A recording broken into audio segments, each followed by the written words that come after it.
কোরআনুল কারীমে আল্লাহ বলেন আলা ইন্না আউলিয়া আল্লাহি লা খাউফুন আলাইহিম ওয়ালা হুম ইয়াহজানুন।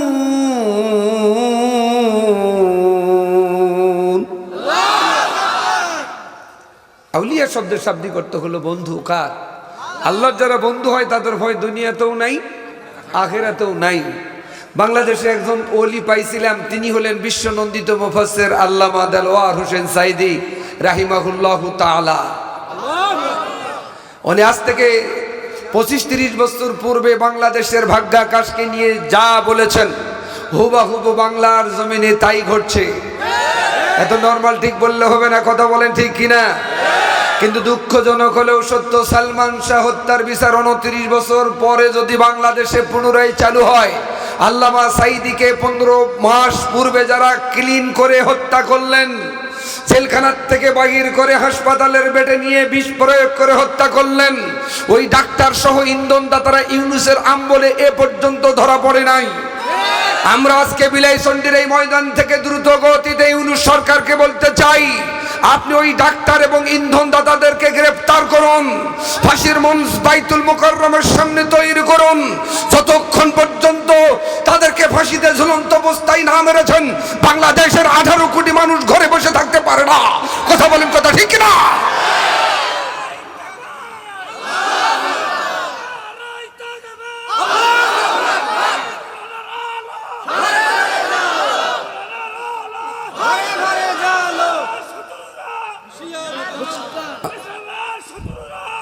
আলহামদুলিল্লাহ, একজন মুরব্বী মানুষের যে স্পিরিট, এই স্পিরিট যুবকদের থাকার দরকার ছিল। যে স্পিরিট 5 আগস্ট ছিল, এই স্পিরিট যদি থাকে, খোদার কসম করে বলি, কোনো আস্তিক নাস্তিক, কোনো বাম রাম এই দেশে রাজত্ব করার সুযোগ সাহস পাবে না। আরো আওয়াজ দিয়ে কথা বলতে হবে, মুসলমান ভয় পাচ্ছেন মনে হয়। 16 বছরের রাজত্ব আর নাই, এখন আমরাই আমরা। কথা বলেন, কথা ঠিক কিনা? আরো জোরে বলেন। ভয়ের কোনো কারণ নাই। এইদিকে তাকান। উনি আরো একটা কথা বলেছিলেন, উনি যে আল্লাহর ওলি এতে কোনো সন্দেহ নাই, এজন্য যে উনি বলেছিলেন বাংলাদেশে এমন একটা সময় আসবে ইসলামী মোনা দলগুলো সবাই এক হবে। আমরা আমাদের চোখের সামনে দেখছি এক হয়েই গেছে। এই বিজয় আর কেউ ঠেকাইতে পারবে না। কথা বলেন এরা? আপনারা বুঝতেছেন না, যারা উপরওয়ালা মাতা তারা ঠিকই বুঝেছেন এই বিজয় ঠেকাইতে পারবা। এই দেশ কোরআনওয়ালাদের দেশ, দাড়িওয়ালা টুপিওয়ালাদের বাংলাদেশ। মারহাবা বলেন।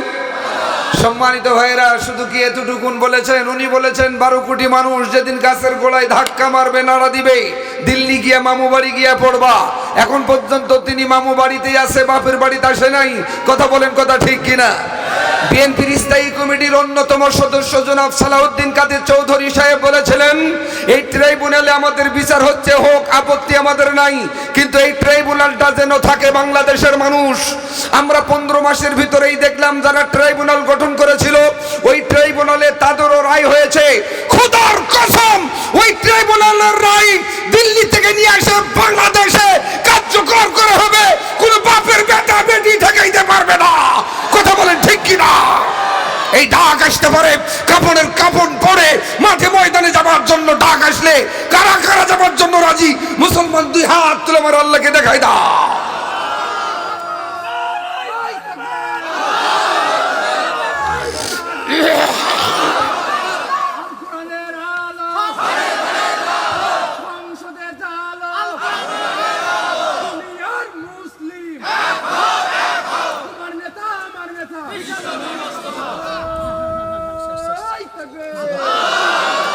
আলহামদুলিল্লাহ। কষ্ট হবে কি আপনাদের? ঠিক আছে, জি ঠিক আছে, থাক, আসো এদিকে তাকান। আল্লাহর ওলি দোয়া করলেন, সুবহানাল্লাহ বলেন। যা, আল্লাহ যেন তো মানুষের মতো মানুষ বানিয়ে দেয়। কিন্তু এই দোয়া পড়াতে যুবক ডাক দেয়, বলেন হুজুর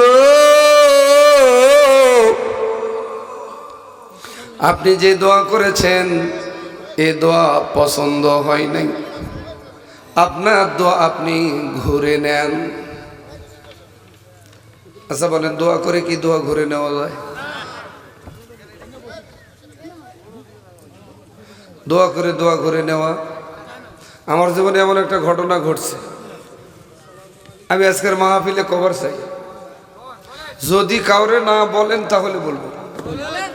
প্রধান অতিথির আগমন, প্রধান মেহমানের আগমন ভিলেজ চণ্ডীর পক্ষ থেকে লিল্লাহি তাকবীর।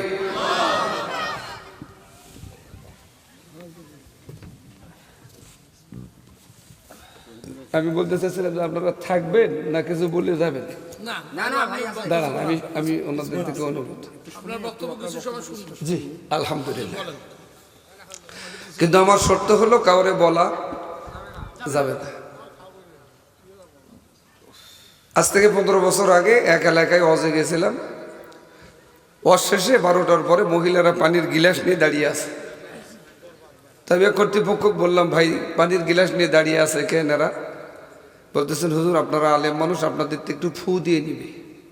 ফু বুঝেন তো, মানে দম দিয়ে নিবে। বিশ্বাস করেন আমি তখন কিছু জানতাম না। এই কথাটাই মানুষ কর না, কথাটা মানে বুঝতে পারিনি। এই কথাটা কাউরে বলবেন না, আপনাদেরকে দেখে বললাম। এখন আমি যদি মহিলা মা বোনদেরকে বলি আমি কিছু জানি না, মনে মনে ভাববে এই হুজুরের রস শুনলাম। মাথায় পাগড়ি ছিল, পাগড়ি খুলে কোমরত বাঁধলাম আর পাইকারি ধরে ফু দিবার ধরলাম।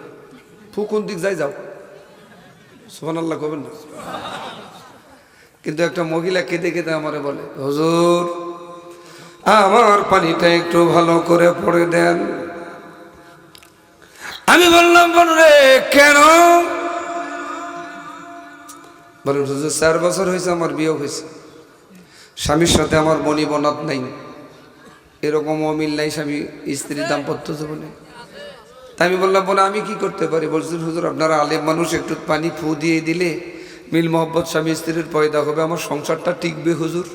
আমার আয়াত মনে হলো, ওয়ামিনান নাসি মান ইয়াত্তাখিযু মিন দুনিল্লাহি আনদাদান ইউহিব্বুনাহুম কা হুব্বিল্লাহ ওয়াল্লাযীনা আমানু আশাদ্দু হুব্বাল লিল্লাহ। এই আয়াত পড়ে পানিতে ফু দিলাম, দম দিলাম।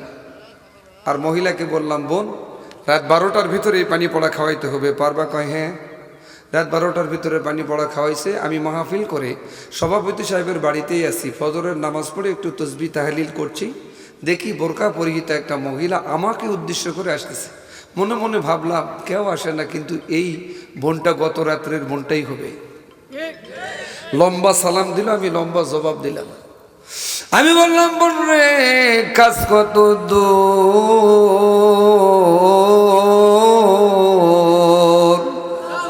কেঁদে কেঁদে বলেন, হুজুর আপনার দোয়া আপনি ঘুরে নেন। আমি বললাম, বোন কেন? বলেন, হুজুর 4 বছরে যতটুকুন ভালোবাসা ছিল আপনার পানি পড়া খাবার পরে উকনাও নাই। এখন বলেন, দোয়া করে কি দোয়া ঘুরে নেওয়া যায়? আপনারা কেউ নিছিলেন? এই যুবক ডাক দিয়ে বলেন, হুজুর আপনি যে দোয়া করেছেন এই দোয়া আমার পছন্দ হয় নাই, বরং আপনার দোয়া আপনি ঘুরে নেন, ফেরত নেন। হুজুর ডাক দিয়ে বলেন, বাবা রে দোয়া করে তো দোয়া ঘুরে নেওয়া যায় না। আমার সে বড় দরজার বড় মাপের একজন হুজুর আছে, তার কাছে যাও, তিনি তোমার জন্য দোয়া করবে। হুজুর তার দেখা পাবো কোন জায়গায়?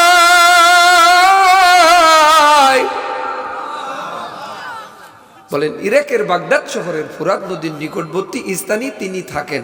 মারহাবা বলেন। এই যুবক চলে গেলেন দোয়া নেওয়ার জন্য। কি নেওয়ার জন্য? দোয়া নেওয়ার জন্য গেলেন। 1 দিন 2 দিন 3 দিন 7 দিন পার হয়ে গেল, কিন্তু দোয়াপ্রার্থী যুবক হুজুরের সঙ্গে কোনো সাক্ষাৎ পেল না। 7 দিন একটা মানুষের জন্য অপেক্ষায় থাকা কি কষ্টের, কি কঠিন, যিনি অপেক্ষায় থাকে তিনি ভালো বোঝেন। পূর্বের হুজুরের উপরে এই দোয়াপ্রার্থী যুবক মহা গরম। এখনো কিছু মানুষ আছে হুজুরদের নাম শুনলো আর গাওত আগুন ধরে। অথচ হুজুর ছাড়া ওর মায়ের, ওর বাপের, ওর দাদার কারোই বিয়েই হয়নি। হয়েছে কি? আজকেও যারা হুজুরদের দেখলে নাক ছিটকায়, যাদের গাও জ্বলে, বুঝতে হবে সমস্যা কোনো জায়গায় আছে। এটা সবাই ঠিক কয়নি। কিন্তু আমাদের দেশের কিছু পরহেজগার মানুষ আছে যারা কোরআন তেলাওয়াত করে, সূরা মুলুক তেলাওয়াত করবে প্রতি রাত শোয়ার আগে ধন সম্পদ বৃদ্ধি করার জন্য, কবর আযাব মাফের জন্য সূরা ইয়াসিন খতম করবে। অথচ কোরআনের আন্দোলন যারা করে, কোরআন প্রতিষ্ঠিত করার আন্দোলন করে, ওই কোরআন পণ্যওয়ালা লোকটাই আবার ভিতর ভিতর বিরোধিতা করে। এই পরহেজগারিতার অভাব আছে কি? এবার 7 দিন একটা মানুষের জন্য অপেক্ষায় থেকে যখন না দেখা পায়, বাড়ির দিকে রওনা দেয় এই যুবকের সামনে পাগড়িওয়ালা জুব্বাওয়ালা হুজুর দাঁড়িয়ে গেল। যুবকরে সালাম দিতেছেন, আসসালামু আলাইকুম ওয়া রাহমাতুল্লাহ। এই যুবক জবাব দিলেন, ওয়া আলাইকুম আসসালাম ওয়া রাহমাতুল্লাহ। হুজুর আল্লাহর ওলি ডাক দিয়ে বলেন, যুবক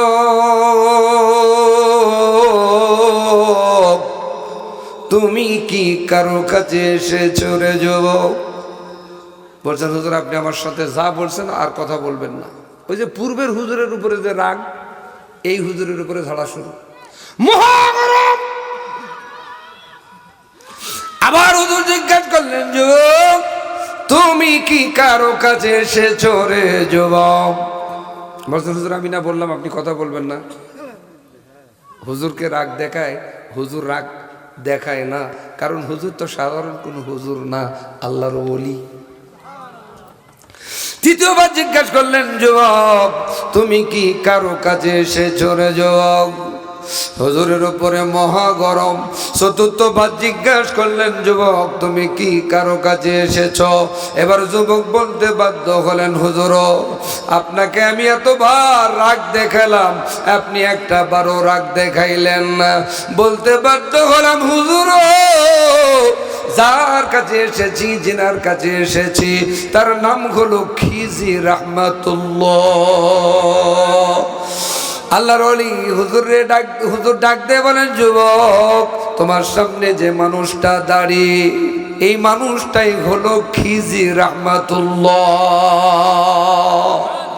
পূর্বের রাগ পানিতে পরিণত হয়ে গেল। হুজুর আমার বেয়াদবি আপনি মাফ করে দিবেন। হুজুরদের সাক্ষাতে অসাক্ষাতে অনেকে গালিগালাজ করে, হুজুরেরা যখন সামনাসামনি যায় দেখবেন হুজুর হুজুর করে। এই সম্মানের মালিককে আরো জোরে বলেন, এই সম্মানের মালিক কে? ওই আল্লাহ যদি থাকে হতাশ হবার কারণ নাই। সম্মানিত ভাইয়েরা, এবার হুজুর বলছেন, বাবা কি জন্য এসছো বলো? বলছেন, হুজুর ধন সম্পদ চাবার জন্য আসিনি, টাকা পয়সা চাবার জন্য আসিনি, আপনি আমার জন্য একটু দোয়া করবেন। হুজুর বলছেন, যুবক দোয়া চাওয়ার জন্য আসছো, আমি দোয়া করব না তা না, দোয়া করার পূর্বে আমার একটা শর্ত আছে। কি শর্ত? বলতেছেন, 3 জন মানুষ যদি তুমি উপস্থিত করতে পারো তোমার জন্য দোয়া হবে, নইলে তোমার জন্য দোয়া। এই যুবক বলে, হুজুর মানুষ পাবো কোন জায়গায়? বলেন, ইরাকের বাগদাদ শহরে। এই যুবক চলে গেলেন হুজুরের কাছ থেকে বিদায় নিয়ে। মানুষ চাওয়ার পিছনে কারণ হলো 3 জন মানুষ নিয়ে আসতে পারলে 2 জন মুসল্লি হবে, 1 জন ইমাম হবে, আর ফরজ নামাজের পরে দোয়া করলে সে দোয়া কবুল হবে। মানুষ নিয়ে আসার জন্য গেলেন, সকাল থেকে সন্ধ্যা পর্যন্ত মানুষ খুঁজলেন। উনি ওনার চোখ দিয়ে যত মানুষ দেখতে পাচ্ছিলেন, সমস্ত মানুষগুলোর আকার আকৃতি ধারণ করেছে চতুষ্পদ জন্তু জানোয়ারের, আর গলা থেকে পা পর্যন্ত মানুষের আকার আকৃতি। হুজুর তো বলেছেন মানুষ নিয়ে আসতে হবে। মানুষ না পাওয়ায় হুজুরের দরবারে চলে আসলেন, সালাম দিলেন।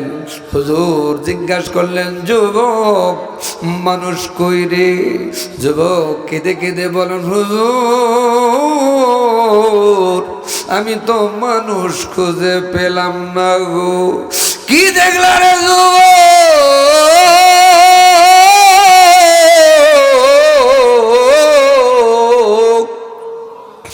বলেন, হুজুর লক্ষ লক্ষ মানুষ দেখলাম, কিন্তু আমার চোখে যত মানুষ দেখলাম সমস্ত মানুষগুলোর আকার আকৃতি ধারণ করেছে।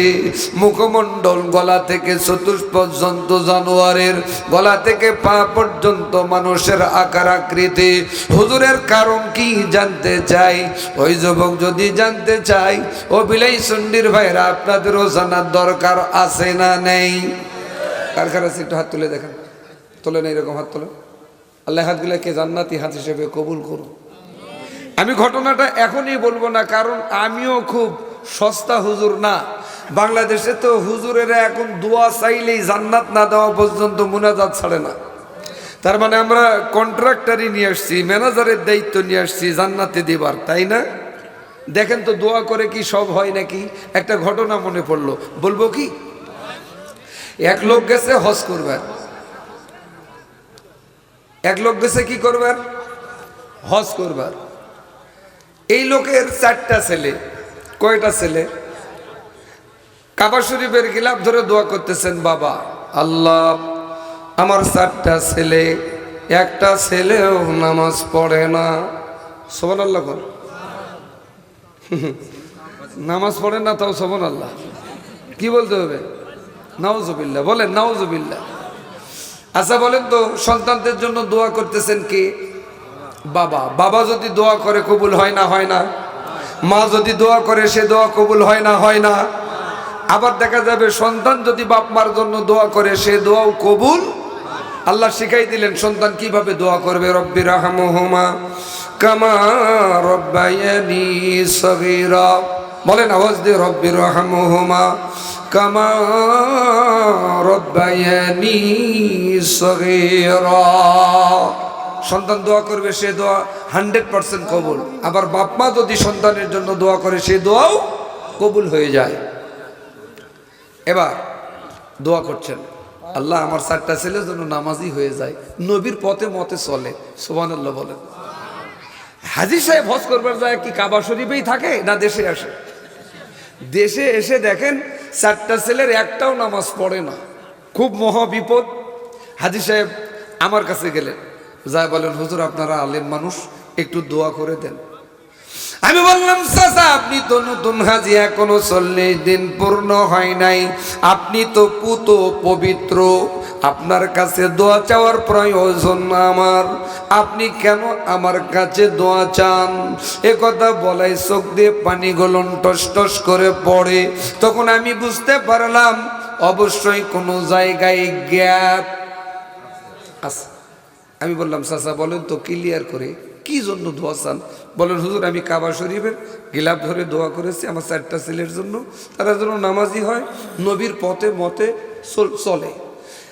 হজ করে এসে দেখি আমার একটা ছেলেও নামাজ পড়ে না। হুজুর আপনারা আলেম মানুষ, দোয়া করলে কবুল হবে, এই আশায় আমি এসেছি। আমি বললাম, চাচা কাবা শরীফের গিলাফ ধরে দোয়া করেছেন, সেই দোয়া যদি আপনার কবুল না হয়, আমি আজাদি দোয়া করলে সে দোয়া কবুল হবে, আমার আল্লাহ বিশ্বাস করে না, আমি নিজেও করতে পারতেছি। আমি আপনাকে একটা পরামর্শ দিতে পারি, দোয়া করতে পারবো না। কি পরামর্শ হুজুর বলেন? আমি বললাম, আপনার 4টা ছেলে জীবিত আছে? বলছেন হ্যাঁ। আপনার বউ? বলতেছেন ওটা মরে না। তার মানে এক বউ মারা গেলে আরো 3টা করে করার দলিল আছে না নাই? আমি দোয়া করি বিলাসন্ডির ভাইদের আরো 3টা করে করার তৌফিক আল্লাহ দান করুক। আমিন। মানে এরা করবে। একটা বউ ভাত কাপড় দিবার পারে না, এ পার্টিও আছে। বউরে মারতে মারতে বউ বলে ভাই মারিস না, কয় ভাই কয় লাভ নাই, আব্বা ক। এ পার্টিও কথা কয় না। আচ্ছা আমাদের আজকে প্রধান মেহমান, তার উপস্থিতিতে বলেন তো বউ মারেন কারা কারা? একটু হাত তোলেন তো। আজ বুঝলাম যে আপনারা সবাই আল্লাহর ওলি, কেউ বউ পিটান না। আর মা বোনেরা পর্দারত অবস্থায় মনে মনে ভাবতেছেন, হুজুর কি মারটা না মারে। কথা বউ মারা যাবে? খবরদার, স্ত্রীকে 3টা জায়গায় মারবেন না। মুখ, বুক, পিঠ, এই 3 জায়গায় মারা হারাম। মারুয়া পিলিয়াস যারা মনে মনে ভাবতেছেন, হুজুর আরো তো জায়গা ফাঁকা আছে, একটু চা দেন,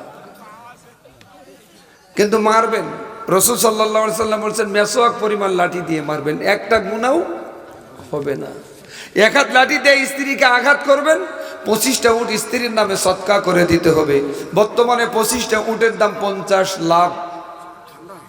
মা বোনদের দৃষ্টি আকর্ষণ করে বলছি, ইতিপূর্বে যারা মার খেয়েছেন, আগামীকাল থেকে মারার নিয়ত করলে আপনি ওপেনে বলবেন, গোলামের বেটা মারবা মারো, আপত্তি নাই, আজাদি ওয়াজ করে দিয়েছেন, 25টা উট দিয়ে মারো, দেখবেন উঠো ছুটবে না, কপালত মারো। সুবহানাল্লাহ বলেন না একটু। একবারে এতগুলা করে চা দিলে কি নির্বাচন নাকি? তার মানে সামনে নির্বাচন আসতেছে, আমাকে দিয়ে প্র্যাকটিস করতেছে, মানে আমি খাই, আপনারা পরবর্তীতে যেন খাবার পারেন।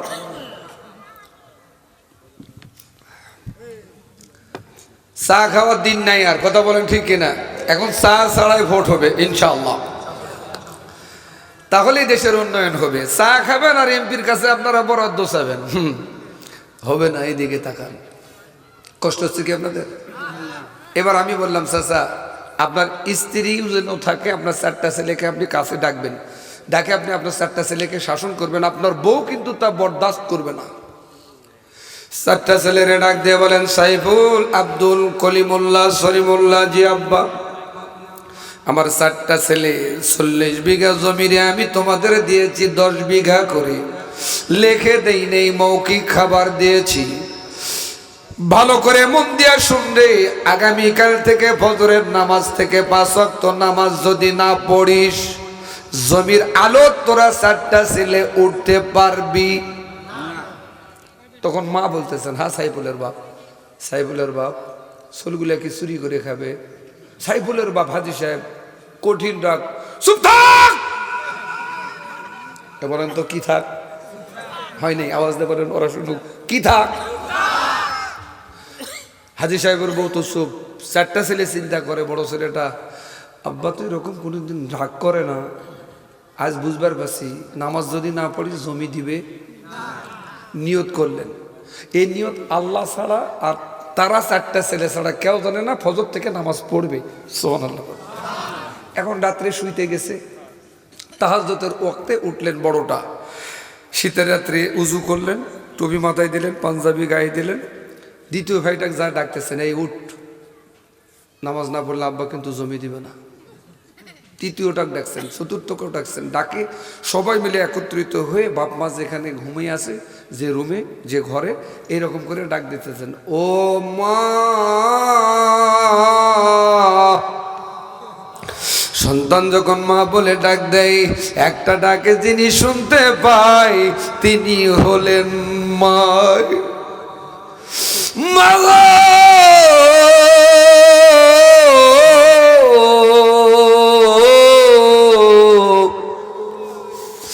আব্বারি দেখে যাও, ফজরের নামাজের জন্য আমরা 4টা ভাই চলে এসেছি গো। এবার সাইফুলের মা সাইফুলের বাপক ডাক দিতেছে, সভাপতি সাহেব মনে কষ্ট নিয়েন না, আমি ডেকে দিই, আমার দিকে তাকান, আমার দিকে সবাই নজর দেন। হ্যাঁ সাইফুলের বাপ, সাইফুলের বাপ, হ্যাঁ সাইফুলের বাপ, চুপ থাক। হাসির খোরাক দেয় নেই, যারা গার্জিয়ান এখানে শিক্ষা আছে। ছেলে 4টা যখন শুনলো বাবা মার উপর রাগ করতেছে, ছেলে 4টা বলতেছেন, বড় ভাই আব্বা মনে হয় নামাজে যাবে না, চল আমরা নামাজে যাই। 4 জন নামাজে গেছে, সুবহানাল্লাহ বলবেন না? আরো জোরে বলেন সুবহানাল্লাহ। নামাজ পড়ে বাড়ি আসতেছেন, বাবা নামাজের জন্য যাচ্ছেন, ছেলেদের সাথে দেখা, বাপ ছেলে কারো কথা নাই, একাই যে নামাজ পড়লেন, নামাজ পড়ে হাত তুলে দোয়া করতেছেন, আল্লাহ কাবা শরীফের গেলাপ ধরে দোয়া করে যা হয় নাই, হুজুরের পরামর্শ মেনে তাই হয়েছে। ও মুসলমান মায়ের সন্তানেরা, আমি বুঝাইতে চাই এ কথা দিয়ে, 54 বছর হলো দেশ স্বাধীন, বলেন তো দোয়া কম হয় নাই, এরপরেও কি সুদ বন্ধ হয়েছে? জোরে বলেন। ঘুষ বন্ধ হয়েছে, জেনা বন্ধ হয়েছে, চাঁদাবাজি বন্ধ হয়েছে, জুলুম বন্ধ হয়েছে, টেন্ডারবাজি, ধোকাবাজি, মস্তানি, সন্ত্রাসী কোনোটাই বন্ধ হয় নাই। অর্থাৎ মানব রচিত আইন দিয়া, দোয়া দিয়া এগুলো বন্ধ করা সম্ভব নয়। আল্লাহর কোরআন পারে এগুলো বন্ধ করতে, কথা বলেন, কথা ঠিক কিনা? এ কোরআন আছে, এ কোরআন শুধু কোরআনের জায়গায় থাকলে হবে না, আগামীতে পার্লামেন্টে সংবিধানের কিতাব হিসেবে দল মত বর্ণ ধর্ম নির্বিশেষে আমরা দেখতে চাই। কারা কারা একটু দুই হাত তুলে দেখান তো মুসলমান। নারায়ে তাকবীর, তোলেন হাত, লিল্লাহে তাকবীর। আল্লাহ কবুল করে না, চাই না।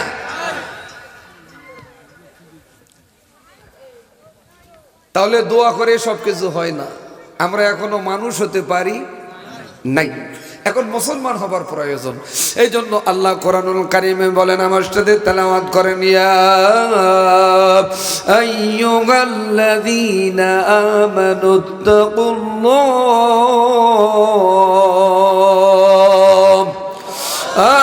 আমানুত্তাকুল্লাহা হাক্কা তুকাতিহি ওয়া লা তামুতুন্না ইল্লা ওয়া আনতুম মুসলিমুন। আল্লাহ বলেন, হে ইমানদারগণ, ভয় করো আমাকে ততক্ষণ পর্যন্ত কবরে আসিও না যতক্ষণ পর্যন্ত পুরাপুরি মুসলমান না হয়েছ।